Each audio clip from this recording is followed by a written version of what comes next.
Assalamu alaikum wa rahmatullahi wa barakatuh. Inshallah everyone is well. We will inshallah start with the tafsir today.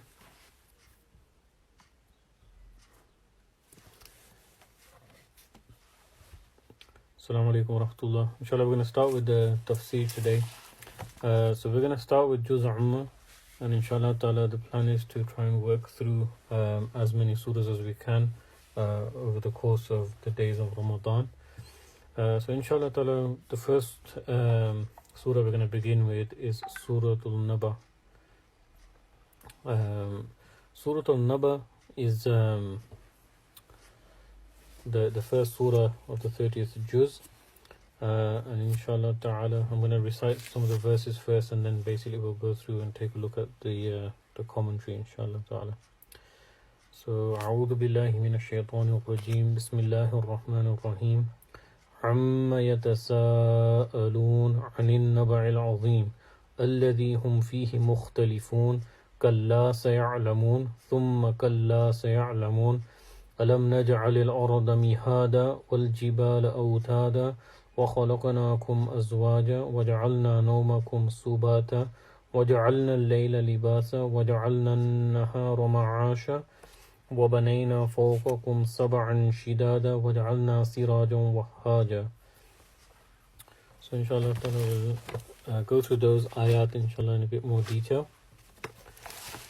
So basically Surah Naba is a Makki surah.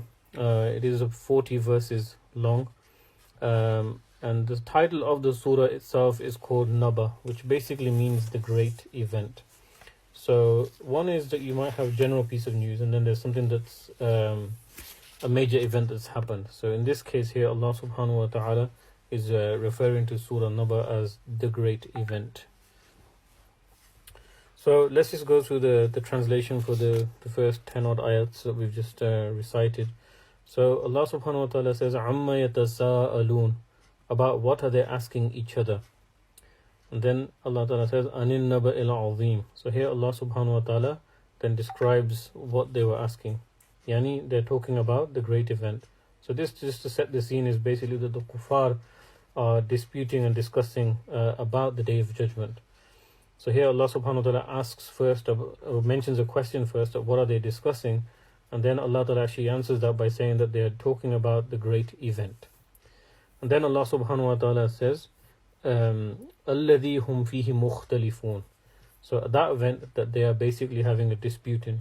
So Allah subhanahu wa ta'ala is already setting the scene here that they essentially are having a dispute about the whole idea of the Day of Judgment.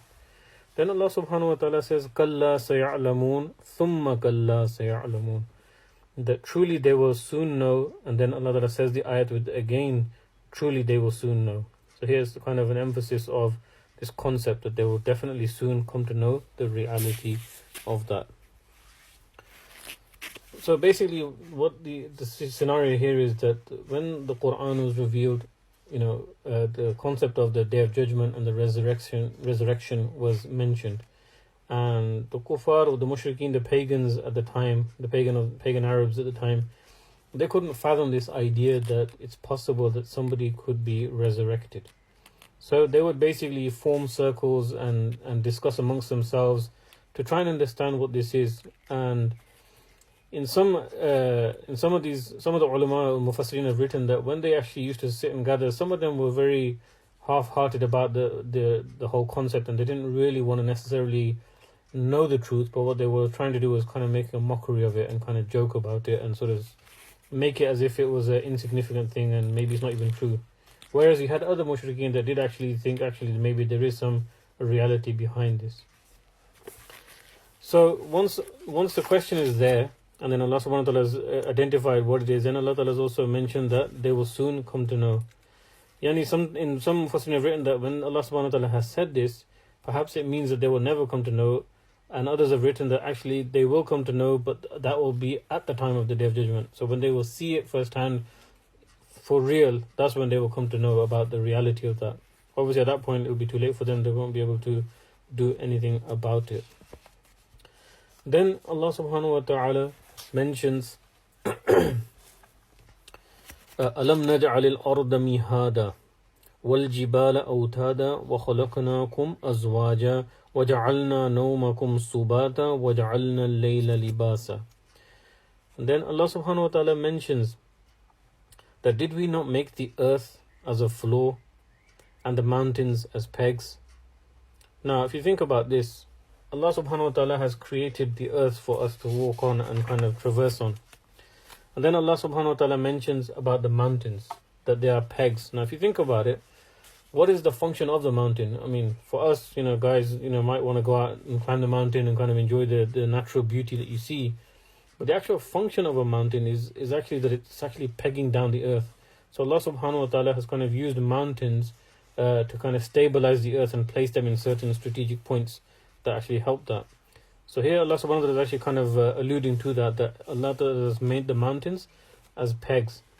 And then Allah subhanahu wa ta'ala mentions that we have created you in pairs, yani a male and a female. And then Allah subhanahu wa ta'ala says, and He has made sleep a source of rest. Yeah, now if you think about it, you could go the whole day, do your work and everything, and try and kind of, pass the time of your day. You go to work, then you come back, you spend time with your family, etc. You might be physically exhausted from the whole day doing all the things that you need to do. And what you really need then at the night time is to actually get some decent rest. So this is actually a huge blessing. That Allah subhanahu wa ta'ala has actually given us the concept of rest. Now, the word here that's been used is وَجَعَلْنَا نَوْمَكُمْ سُبَاتًا. So we created your sleep as a source of rest. So the word subat is derived from a word called sabat in Arabic, which basically means to cut off. Yeah. So sleep is something that actually cuts off a person from all the affairs of the world. Yeah. So if you think about it, once you've actually gone to sleep, at that point, all the worries and tensions that you have generally are cut off from you. Yeah. And this then basically becomes a reason that a person can actually get some rest. Now, generally speaking, you can't get rest any other way. If you can't sleep, you're really going to struggle then, because how are you going to get your rest? Now, I just remember an incident where one of my sheikh actually went to a place in Scotland a few years ago. He went to visit somebody who was essentially possibly a millionaire, but he was very, very wealthy. I mean, his house had a swimming pool, a sauna, etc., all of that sort of stuff. And then my sheikh went upstairs to use the bathroom, and when he came out, the host was there. And the host asked him, could I speak to you privately for a minute? So the sheikh said, fine, it's no problem. So he spoke to him, and what they found was, what he started doing was, he started crying. And the sheikh asked him, why are you crying? And he said that you look around you, you can see that I have everything here. Yet in reality, I have so much tension that I can't actually sleep. Yeah, so I really struggle to sleep, and that I actually have to take medication to get some sleep. So subhanallah, despite the fact that materially the person had everything that you could ask for, nice car, big house, etc., but they had a lot of tension, and because of that tension and stress, they were really struggling to sleep, that they had to take medication for it. So in other words, what I'm saying is that sleep is a huge blessing. So, for those who suffer from insomnia, you can ask them, what is this ni'mat of sleep. Then Allah subhanahu wa ta'ala mentions that we made the sleep a source of rest. Then He says that, and we made the night a covering. So if you think about it, when night falls, naturally your body inclines to sleep. Yeah. So this is actually another benefit that we get, that when we want to sleep, when it's dark, it actually helps. Now, if you think about other places like Iceland and those that are kind of have almost 20 hours plus of daylight, the guys there, I don't really know how they sleep, but somehow they do end up getting to sleep, probably through tiredness. But the fact that we get this blessing where it gets dark and we're able to sleep, that is actually a natural blessing that we're getting. So we should also be mindful of that and thankful for that. Then the next few ayat, then Allah subhanahu wa ta'ala is continuing to lay the scene here now. So Allah subhanahu wa ta'ala says, وَجَعَلْنَا النَّهَارَ مَعَاشًا وَبَنَيْنَا فَوْقَكُمْ سَبْعًا شِدَادًا وَجَعَلْنَا سِرَاجًا وَهَّاجًا وَأَنزَلْنَا مِنَ الْمُعْصِرَاتِ مَاءً ثَجَّاجًا لِنُخْرِجَ بِهِ حَبًّا وَنَبَاتًا وَجَنَّاتٍ أَلْفَافًا إِنَّ يَوْمَ الْفَصْلِ مِيقَاتًا. Yeah. So now Allah subhanahu wa ta'ala mentions So we made the night a covering and made the day a source of livelihood. So basically the concept that we go out in the daytime, we earn whatever provisions we can earn, and then the nighttime obviously we come back, we take rest and sleep, etc. Then Allah subhanahu wa ta'ala mentions something very interesting. He says, and we have built 7 strong skies. And then he says that we created a luminous lamp, yani the sun. So the most useful thing that we have in the sky is the sun. And then Allah Ta'ala mentions another huge blessing that we get, and that we have sent down from the rain-laden clouds abundant water. And what happens with the abundant water? So that, then Allah Ta'ala mentions, so that we bring out here therewith grain and vegetation and thick gardens. So through the water that Allah Subhanahu wa Ta'ala sends, it grows provisions, crops, vegetation, and then obviously gardens, trees, etc. So all of the things that are nourished by water, Allah Subhanahu wa Ta'ala is providing that. Then Allah Subhanahu wa Ta'ala mentions a second sort of area now. So then Allah Ta'ala mentions, surely the day of decision is an appointed time.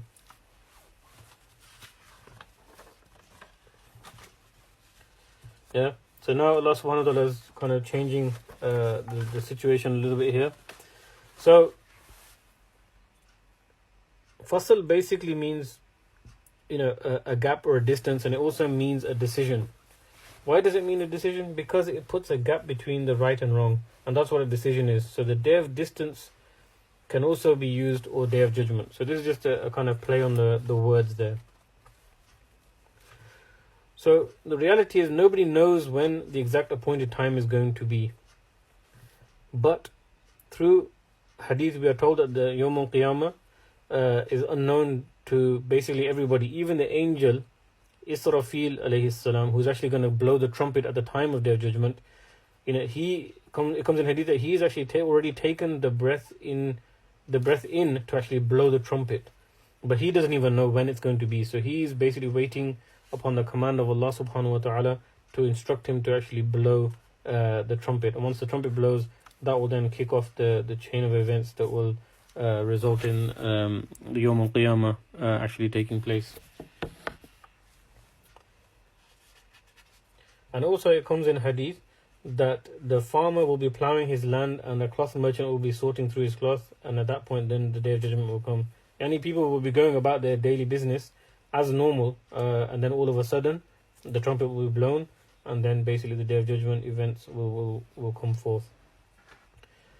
So this is another reason why we should be ready all the time. We have to think that, when are we going to go back to Allah subhanahu wa ta'ala, and am I ready to go back? Have I done all that I needed to do in this dunya? Have I created enough good deeds that will carry me through and see me through on the day of judgment? Because it could come at any time.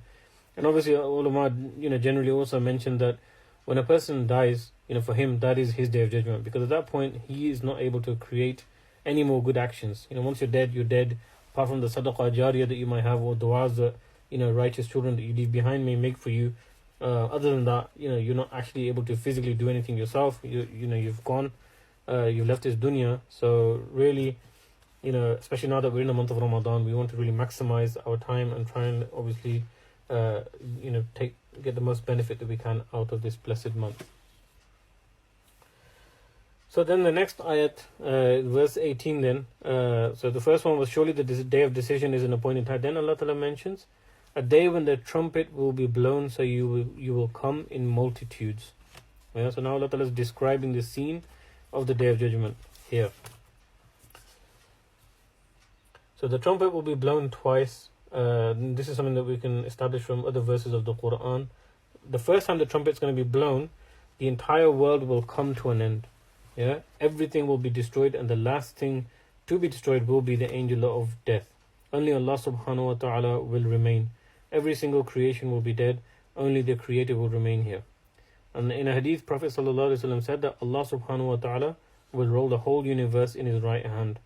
And again, when it says the right hand, we can't say that it's physically the right hand of Allah ta'ala, because these are from those doubtful words that we don't have 100% explanation for. So we don't dwell into those type of matters. But it shows Allah subhanahu wa ta'ala's power that He will take the whole universe. That's not just earth, but everything that falls under our universe. Then Allah subhanahu wa ta'ala will say, where are the kings today? For whom is the kingdom today? And who can answer, because everyone will be destroyed and dead. Then Allah ta'ala will give the first life again to Israfil alayhi salam. He will then blow the trumpet another time based by Allah ta'ala's command, and everything will be given life again. And this is what we call the resurrection, right? So everyone, on the first blow of the trumpet, the whole universe is destroyed. And then Allah subhanahu wa ta'ala will command Israfil alayhi salam to blow it again, and then everything will come back again to life. And this is what we call the resurrection. And in the hadith, Prophet sallallahu alaihi wasallam mentioned that between these two trumpets will be a gap of 40. Now there's a question about whether it's 40 years or 40 days. We don't really know for sure. And then basically in another hadith, Allah subhanahu wa ta'ala will send a heavy rain in this gap, and everything will get life again, just like the rain waters the plants back to life. So this is after the second trumpet. Now, the second time everyone will be resurrected, and this will basically now include not just the people who died at the first trumpet, but basically everyone who has passed away at all. And everyone will basically be raised and will come in huge groups. So now the question is, what are these groups that are being referred to here? So this is based upon the hadith of the Prophet ﷺ. These will be divided into three main groups. Now there's a narration by the Sahabi Abu Dharr Ghifari radiallahu anhu, who says that the last group will not want to go, so the angels will be dragging them. And the first group will be the people of Iman, yani the people who acted on their knowledge and who left sinning, etc. And the second group were those who did sins but also did good deeds. And the third group essentially are those who basically are what we would call the sinful people and didn't believe in the message. Now, some reports say that there are 10 types of groups, and the people will be divided according to their deeds and their character. And the hadith also mentions that this is from amongst the Muslims, so this could be a subgroup that is not conflicting with the hadith of the three groups. So there's just a difference there. So just to give you a brief overview of these 10 groups and who they might be. You've got basically people with faces like monkeys. These will be the people who deny the taqdeer, the destiny of Allah subhanahu wa ta'ala. There'll be those people who will be made to look like pigs. There will be those who used to blame everything on destiny, so it's the opposite of the first. They do a sin and then blame it on Allah subhanahu wa ta'ala that, oh, this was my taqdeer, I was meant to do this, Allah ta'ala made me do this, etc. So these will people will be raised up in the form of pigs. Then you will have people who will look like dogs. They were those who were always greedy for dunya. Then you will have people that will appear in the form of donkeys. They will be those who have ilm, who have knowledge, but no action. Yani they learn things, but they did not put their learnings into practice. Their knowledge, their ilm became a burden on their back, just like donkeys carry a load. Then you have those who are like ants. These are the people who are arrogant in the dunya. So Allah subhanahu wa ta'ala in the akhirah made them into like small, insignificant sort of creatures. They were arrogant in dunya, they were treading on people, and they were acting big. So Allah subhanahu wa ta'ala on the day of judgment will raise them like that, and they will basically essentially be fearful that they might be crushed. Then you'll have those who basically will be raised like farm animals, like cattle. These are those people who took or dealt with riba and interest. Then you have wild beasts. They will be those who killed without reason. And then there'll be those who will be dragged while their faces on the ground. And it comes in here that these are the people who are like the photographers or artists who make pictures. Prophet ﷺ mentioned that they are the ones who backbite and taunt others also in this group. And remember, we are talking about Muslims here as well. Yeah, so this could be from amongst the Muslims and it could be from others. So those who are in a very beautiful state and walking with honor, their faces will be glowing. So this is another category of people that will be seen on the Day of Judgment. They will be the ones who are close to Allah subhanahu wa ta'ala, what we call the muqarrabeen, the close ones. And then there will be those who will be full-stomached, content, normal humans. They will be not turned into anything. They will be the ones of the right side.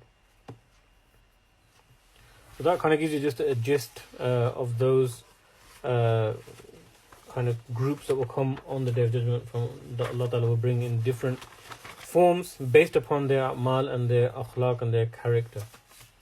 So inshallah ta'ala, what we'll do is we'll pause it here at verse 18, and inshallah ta'ala tomorrow we will continue with Surah Naba, and then inshallah ta'ala we'll try and get through as many surahs as we can, as I mentioned at the beginning. May Allah subhanahu wa ta'ala accept our coming together for the sake of His Quran and to understand His deen, and may Allah subhanahu wa ta'ala allow us to maximize our time in Ramadan, requesting everyone inshallah ta'ala to also make dua for me and the whole ummah, that Allah subhanahu wa ta'ala relieves us from this pandemic, and inshallah ta'ala we'll speak again tomorrow if Allah ta'ala wills. Assalamu alaikum wa rahmatullahi.